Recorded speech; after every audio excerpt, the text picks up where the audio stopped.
There wouldn't be a jockey riding that hasn't been concussed. It's just a matter of how many times.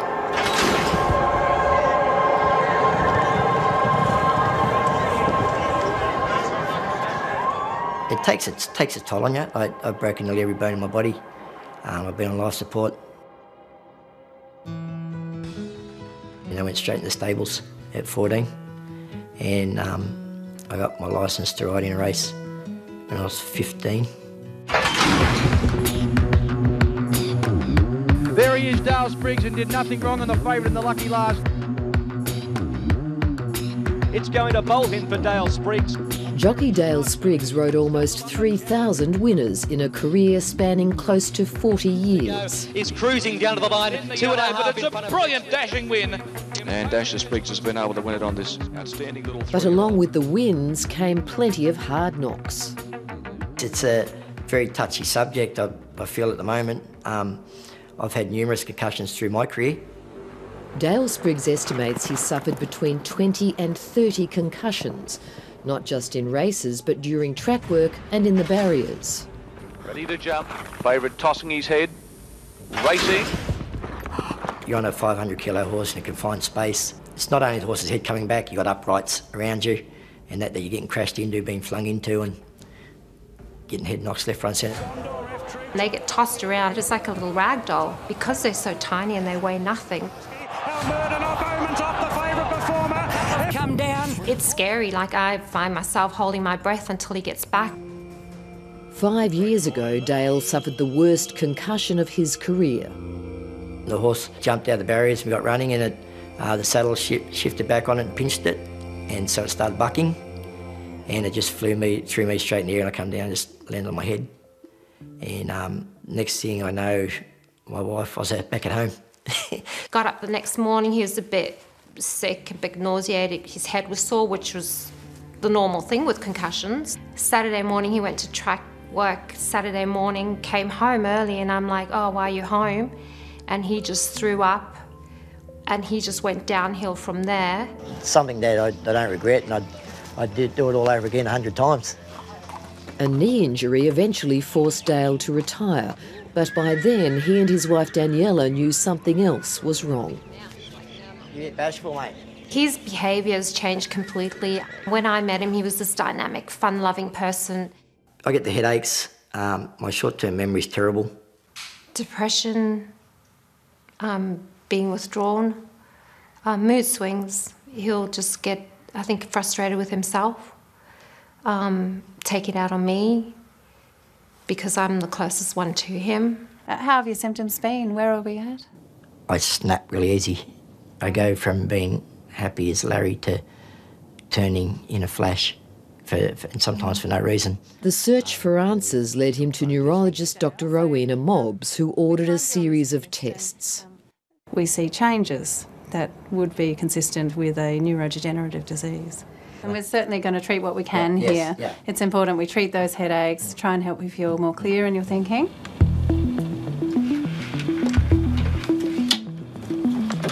The headaches can be treated, but the damage is most likely permanent. Rowena Mobbs suspects that Dale Spriggs has chronic traumatic encephalopathy, or CTE, a neurodegenerative disease found in people with a history of blows to the head.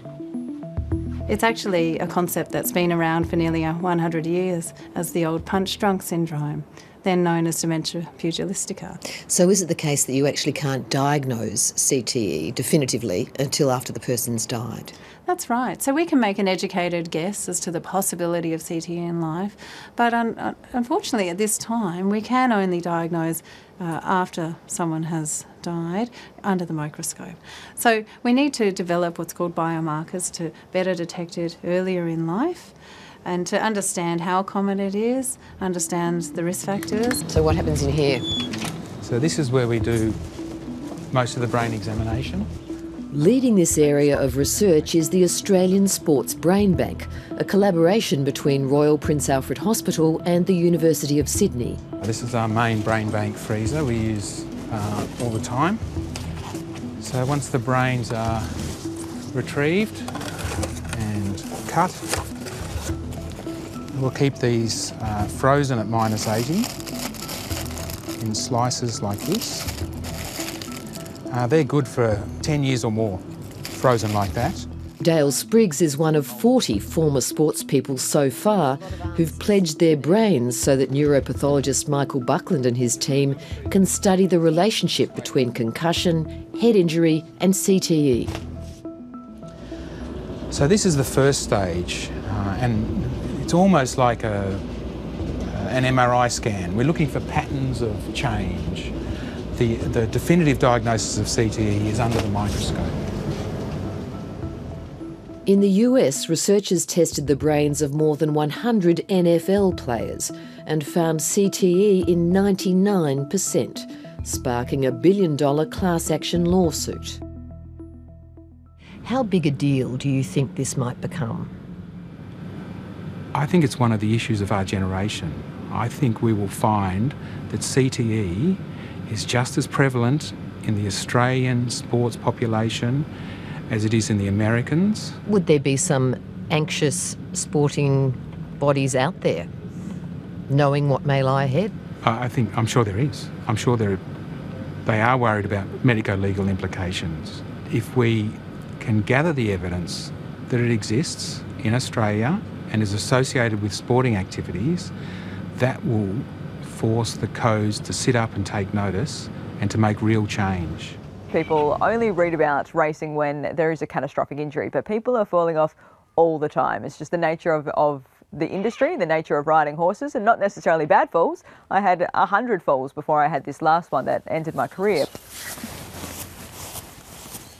Libby Hopwood suffered traumatic brain injury after a fall in a race in 2014. She now works as a presenter for Sky Racing.